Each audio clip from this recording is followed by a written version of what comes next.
Do you ever listen to success stories about writers and wonder, how the heck do I replicate that? Now, if you know me, you know I don't like to use the words natural talent. So today, my video is aimed at mentality because I want to make you aware of something that I fear could be negatively impacting many writers' mindsets. And I think many people do this completely wrong when presenting their success stories. They skip over the story of their grind, the most important part. These stories leave us wondering how certain writers can be so successful. Magic, I suppose? Maybe there was a spell at Ivor Morning I didn't learn. Or is it just that they're naturally talented? Meanwhile, I'm not. Your knowledge, mentality, and hard work make up the journey all writers go through before they're labeled a natural. I'm Pika Lee, and I make videos that help build the foundation of writing that is you. So let's focus on you. Before we dive in, if you don't know me, I'm Pika Lee, and I welcome you to my channel all about how to create the perfect writing foundation out of the right mindset, your hard work, and the knowledge we give you to do what you do best, write. So hit that like button, subscribe, and get settled in so we can talk about the problem with success stories. I was recently watching a Film Courage video that featured an instructor from the writing program UCLA, and it stated that 1 in 9 writers will have it.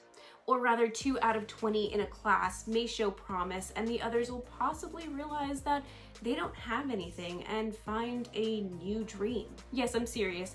That's what they said. It wasn't a comment on their teaching. This wasn't saying that they weren't going to try to help those students. But I think that a lot of people could be really discouraged by that sort of statement, especially coming from someone who's supposed to teach us how to write so that we don't have those fears, and so that those students who aren't aware of that it thing that they don't have that makes things pop off the page will work for us. How can we learn to do that? To do what that small percentage of people can do, somewhat seemingly natural. Our view of natural is skewed. Everyone is taught and everyone learns at their own pace. I mean, recently looking back at my English and creative writing classes, I sort of thought back into high school and realized they didn't teach me how to write a story correctly. And I likely didn't touch upon most of the actual parts of story. Consider this video helpful to your own character arc, and let's dive into some false beliefs. Get it? Because like in story, the character has a misbelief that guides all of their choices in life, and that it's challenged and they like grow from it, you know, like we're about to do right now. Okay, yeah, let's start the list of success story problems. Number 1, false belief that it's natural talent. When we watch interviews with our favorite writers, we tend to wait on edge for that big discovery story. How did they write that script that got them noticed? And where were they, and how did they learn it? And where can we replicate that? How can we replicate that to get that same big win? And how did their mom just know Steven Spielberg? Well, usually we get a quick overview of those answers. Something like this.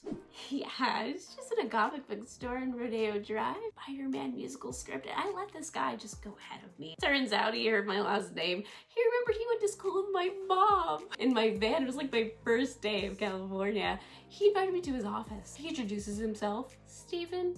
Then I see his nameplate of like Spielberg. I think it was yanking my chain, right? No, I had one script on me. Such a nice guy. Okay, maybe not all of them are like this, but it's kind of what I thought I heard repetitively. I mean, many seem to have gone to NYU or Yale or knew someone in the industry, and my community college C- dreams kind of continue to plummet. My mindset was that they were so talented naturally, they were let into those big name schools, and I mean, most of them were like, I just kind of dropped out and found my way to the big city. I'm not saying there's no work in that. Most of the time, we just don't hear those years of hard work and dedication that it takes. Our mindset becomes fixed. And to quote the same Film Courage video from earlier, we don't know how to slide into a growth mindset where we interpret natural into internalizing what we basically learned. By the way, if you define the word natural, it's an innate ability or not made or caused by humankind. And this is why we're so often using the word incorrectly. Even the word talented is defined as a natural aptitude or skill, and this word natural makes its way into that definition as well as a defining characteristic. We say these things loosely. We don't naturally walk out of the womb though. I mean, we have to learn to do this. So what is really considered natural?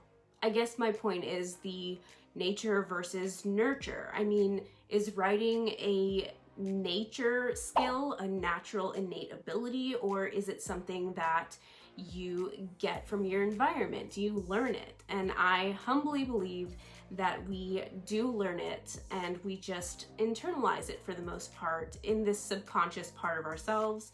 And some people just have a certain skill that's already been worked out that can easily pick these things and keep them internalized. So if I can leave you with a tip, it would be to stop watching writers' interviews to dissect how they became so successful. It will always be a different route. Look into what's going on around you with writers who are up and coming. You'll feel closer to their story and you'll probably get more realistic, actionable steps from just looking into their career. Make a plan based off of this. I'm not saying completely disregard these interviews with big name writers, but don't compare yourself to them because you couldn't go to NYU or couldn't afford classes. Prepare your plan to expand your knowledge and put in the time and work. This is the only way that you're gonna grow. And usually that's with local data. Data that has to do with sort of your path and where you're headed that's closely related to you as if you were a business or a brand. How would you find a competitor that's doing similar things to you that is going to show you kind of their growth strategy? 2, false belief that it's who you know. We can't all meet Steven Spielberg in a comic book store that met your mother 20, 30 years ago. So you'll have to network other ways. I made a video that had some really interesting pointers about networking and how writers get noticed. You can find it here and it's somewhere on my channel if you want to go ahead and take a peek through my channel as well. It's called How Writers Get Noticed. So you don't always have to know someone. It's not the case anymore because you can buy an iPhone, make your own movies, and pretty much put it up and sell yourself through social media platforms. You can also partner with locals, enter into film festivals, but even better, you can now enter tons of screenwriting competitions that give you connections that you may need. Basically, as long as you put in the work on your script beforehand, there are too many people who are willing to read it and possibly give you money to produce it. You can also run a wildly successful WriterTube channel, which I'm not there yet.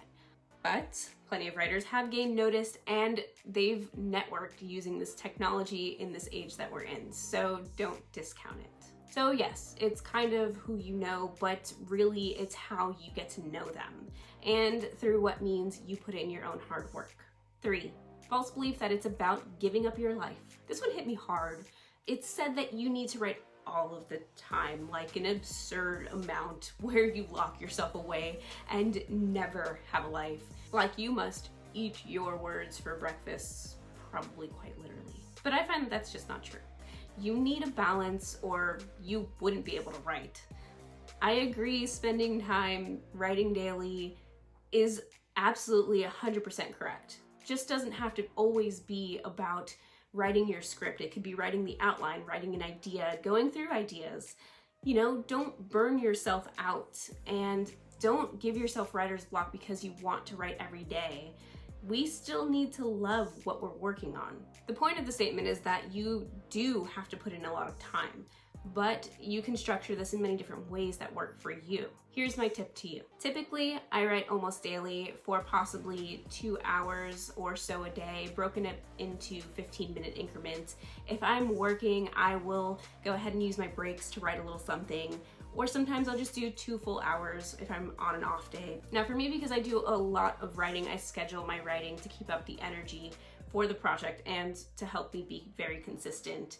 So pretty much I am writing almost around the clock.